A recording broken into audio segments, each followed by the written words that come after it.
Here are the top 19 time wasters. And by the way, you might not think of every one of these items as a time waster. In fact, 3 of them I would not classify as time wasters. But part of my job is to challenge the way you think of some of these.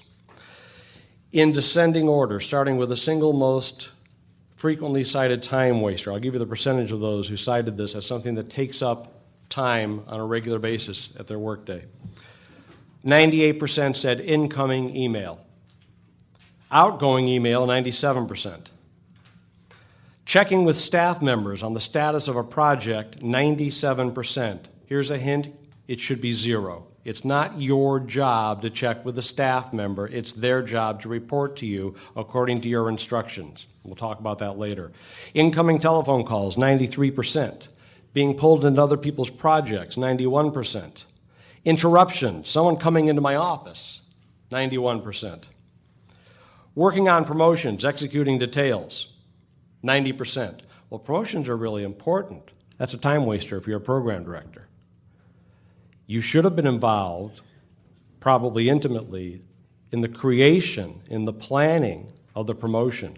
But once the details have been defined, the execution of the details should be 100% delegated to other people. Program directors should not be spending time executing the details of promotions.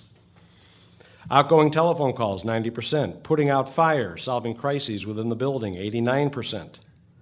Interruption, somebody stopping me in the hallway, 68%. I'll tell you how to get rid of that forever. Does that ever happen to you? Surfing the internet, 84%.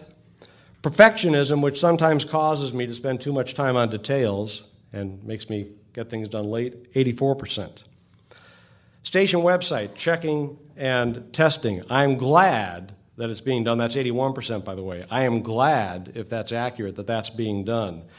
If you're the PD, please delegate the task of checking to somebody else. Delegate the task of checking every link on your website every other week to one person.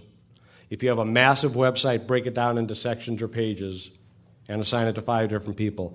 But can you think of anything more productive for your station than to spend 2.5 hours clicking on links on your own site to see if they work? You should have somebody doing it because links do break. Reading trade publications, 80%. Board staff members who just want to talk, 77%. Meetings that drag on needlessly, 76%.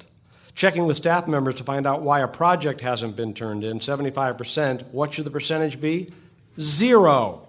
It's their job to report to you. We're going to talk about that. Interruptions, phone calls from other workers, 74%. Unnecessary meetings, 60%. 16 of those 19 time wasters have something in common. They all involve other people's needs. And that's when I say I want to change the way you look at this. That's what I want you to get you to focus on. It's not working smarter. It's not working harder or longer. It's focusing on the stuff that's going to give you the biggest bang for the buck, and especially not the needs of other people. Your life is filled with time thieves. If you want to accomplish more, both in your personal life and in your business life, you must not let other people steal your time.